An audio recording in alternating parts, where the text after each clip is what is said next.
Rachel Zegler continues to be a thorn in the side of Walt Disney Studios as she yet again causes another controversy, this time by attacking President Trump and his supporters, saying that she hopes they don't experience peace. But the Disney PR team must have been on her so fast because, to everyone's shock, she apologized.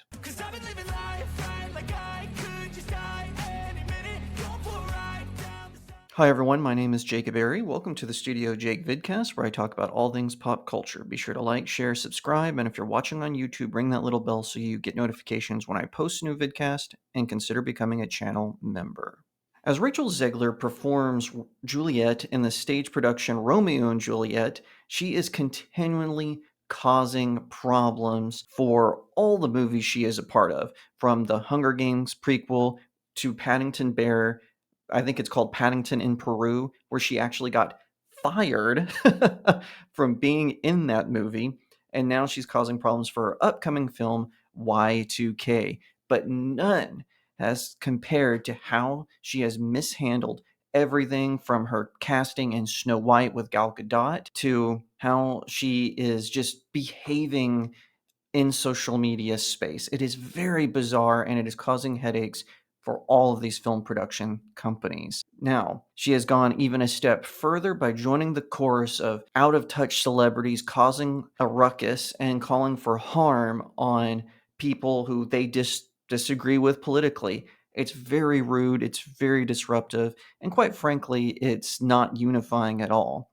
So, this is according to my good friend, Christian Toto over at HollywoodandToto.com. Snow White star Rachel Zegler gave Disney all the publicity it could handle last year, all the wrong kind of publicity to be exact. She slammed the beloved source material, repeatedly calling it weird, and suggested her live action update will be as woke as the Mouse House can muster. Now she's targeting both President elect Donald Trump and, more importantly, his fans on social media. Her comments threaten to alienate potential moviegoers who might otherwise line up to see her Snow White adaptation in 2025. That could be in doubt after her Instagram-based vitriol. Zegler's tone turned darker as she said she agreed with the sentiment that more than anything, Trump supporters, voters, and Trump himself should never know peace. Adding to the long-held Democrat Party claim that Trump is a direct threat to democracy, Zegler said there is a deep, deep sickness in the United States, proven by the tens of millions of people who voted for Trump. She also called the number of people who supported Trump terrifying,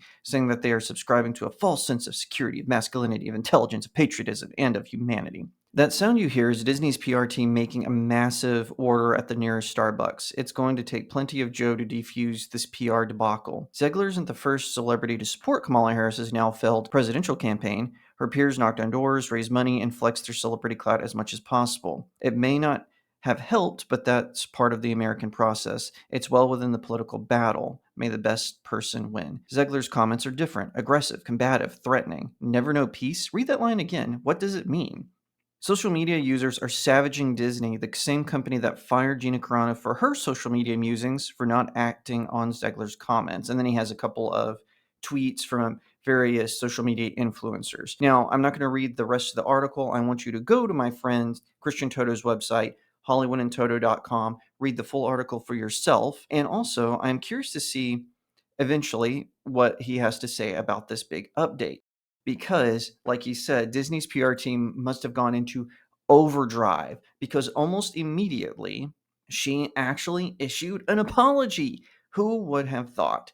So, this is what she posted on her Instagram, reading directly from the source. Hi, everyone. I would like to sincerely apologize for the election post I shared on my Instagram last week. I let my emotions get the best of me. Hatred and anger have caused us to move further and further away from peace and understanding, and I am sorry I contributed to the negative discourse. This week has been emotional for many of us, but I firmly believe that everyone has the right to their opinions, even when it differs from my own. I am committed to contributing positively toward a better tomorrow. No, you're not. Since when are Hollywood celebrities interested in a better tomorrow?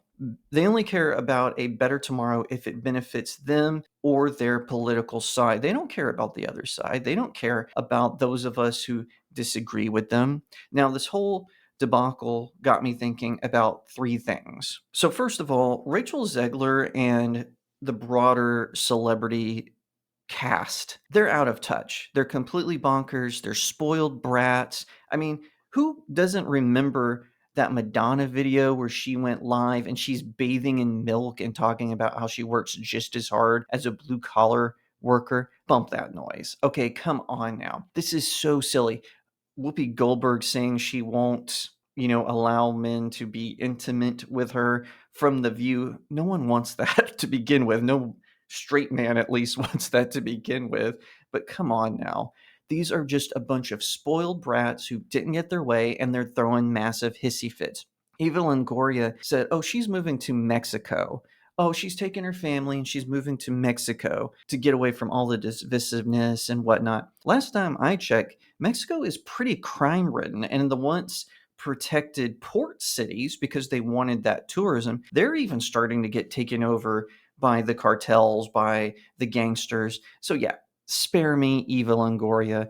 I don't want to hear it from you. You are a spoiled brat, just like Rachel Zegler and Whoopi Goldberg and Joy Behar and everyone in between. I am so tired of them sitting on their high horses, wagging their finger at us. Leonardo DiCaprio saying, "Oh, hey, you shouldn't buy gas guzzling cars. Oh, but I'm going to get off on my private jet and fly to Davos to give a lecture and listen to a bunch of overly paid bureaucrats tell me how I'm so great because I'm pushing this climate agenda." Yeah, yeah. Spare me, you raging hypocrites. The same companies, the same film studios, the same celebrities that protected Harvey Weinstein, people like Matt Damon and Ben Affleck and Quentin Tarantino, who they just, covered for Harvey Weinstein up until it was politically incorrect to do so. And then all of a sudden, Matt Damon's like, "Oh, I didn't know. What are you talking about? I didn't know. I didn't know." Oprah Winfrey taking pictures with him, taking pictures of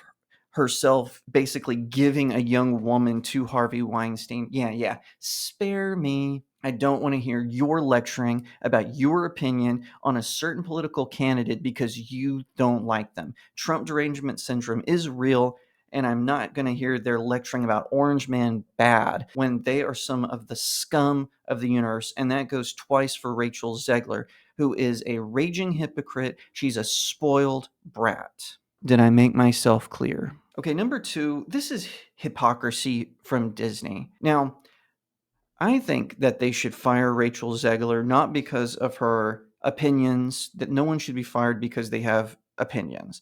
They should fire her because she's a PR nightmare.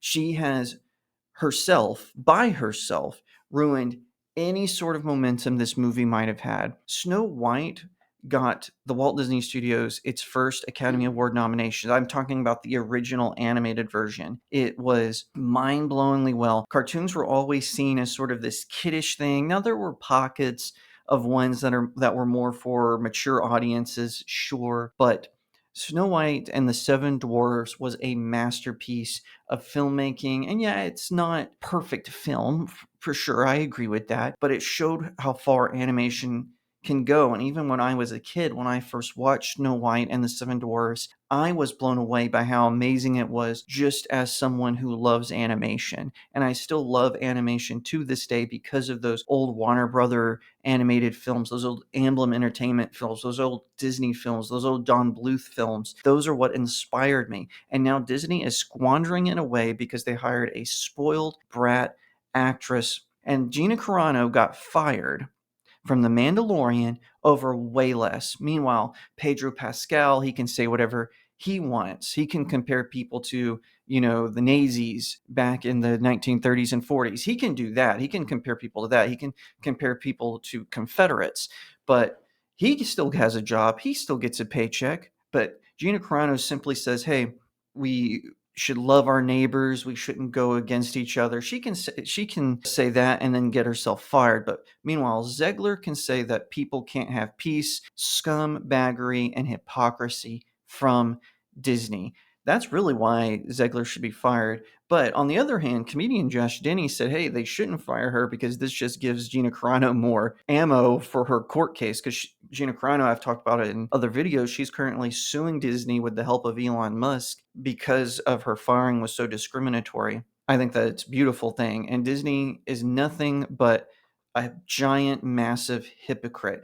They employ people like Whoopi Goldberg, like Joy Behar, like Sunny Hostin over on The View on ABC, who just say the most vile, disgusting, bigoted things on television, and they get to keep their jobs. No, I don't want to hear it. This is just another company that is a major hypocrite. Same goes for Warner Brothers, by the way, who owns CNN. They let those CNN anchors say the most vile, disgusting things about Americans, and they still have jobs. Although I hear a lot of jobs at CNN may be axed soon. Don't threaten me with a good time. Besides Disney's own hypocrisy, and I kind of alluded to it in point two, is the broader Hollywood hypocrisy.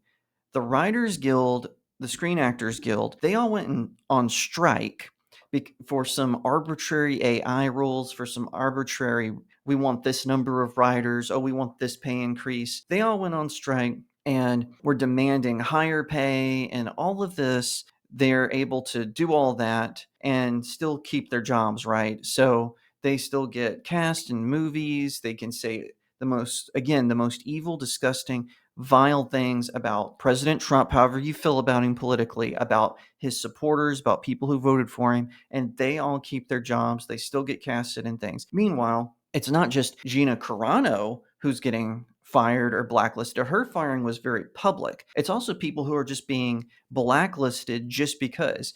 Zachary Levi is a great example of this. He supported RFK Jr. initially, and then he backed Trump when RFK dropped out to endorse Trump. People on social media, including celebrities, are attacking him for it, and it doesn't matter. He should be able to vote for who he wants to, and that's just the beginning.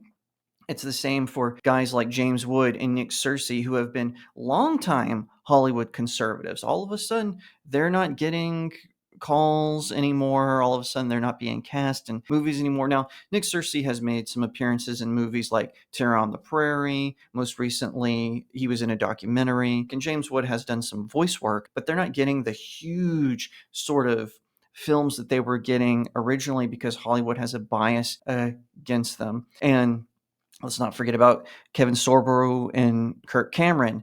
They are Christians. They're very outspoken Christians. They talk about the rot, the moral rot in Hollywood often. They're not getting calls anymore. Now, they've pretty much decided, hey, we're just going to do our own thing. Kirk Cameron, of course, works closely with a lot of Christian studios, as does Kevin Sorbo. So their careers aren't totally in tatters. But again, these are two well-known TV actors who should be able to act in Hollywood despite whatever they may believe.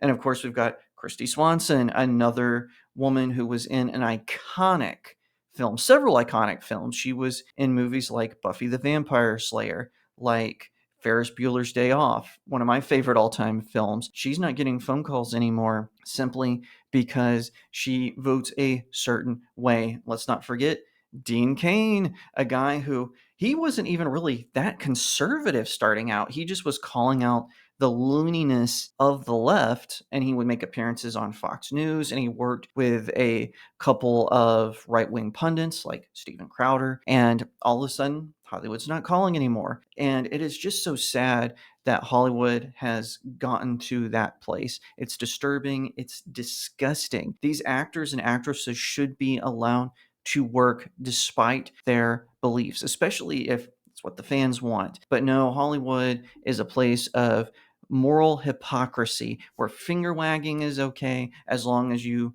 voted for the right person. So, what does this mean for Snow White? Like I said, I think this destroys all momentum for it, despite Rachel Zegler's apology. Disney should just memory hold this movie. They shouldn't even send it to theaters. They should just release it as a Disney Plus exclusive and then just wipe their hands of it. Because as far as I can tell, it doesn't matter anymore. It doesn't matter how much they try to clean up the image. It doesn't matter because those weird comments are in the public space, and that is going to hurt the movie. So they should just memory hole it. And if they were smart, they would actually just fire her, recut it completely, and maybe bring on Gina Carano to have a part in it. Whatever the case may be, this film is DOA. It's not going to make a splash.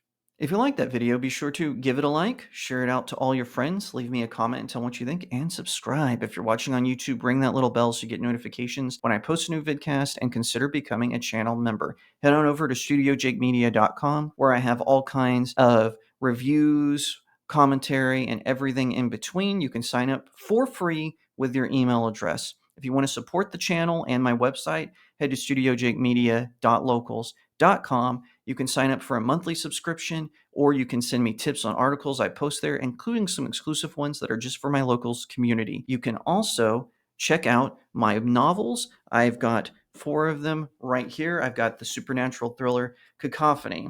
I've got the high fantasy series The Seven Royals. The first book is All Good Things. The second one is Breaking the Stars. It has your favorite fairy tale characters uniting to fight an evil dark army. And then, of course, I have my latest, Blessed Child. It's a fantasy romance novella. You can read it with your teens. It's got all kinds of life-affirming messages and talks about faith under fire. So head on over to Amazon. Leave me a 5-star review if you purchase one, or hopefully all of them. It really helps out small indie creators like myself. Once again, thank you so much for watching, and I'll see you next time right here on Studio Jake. 'Cause I've been living life right like I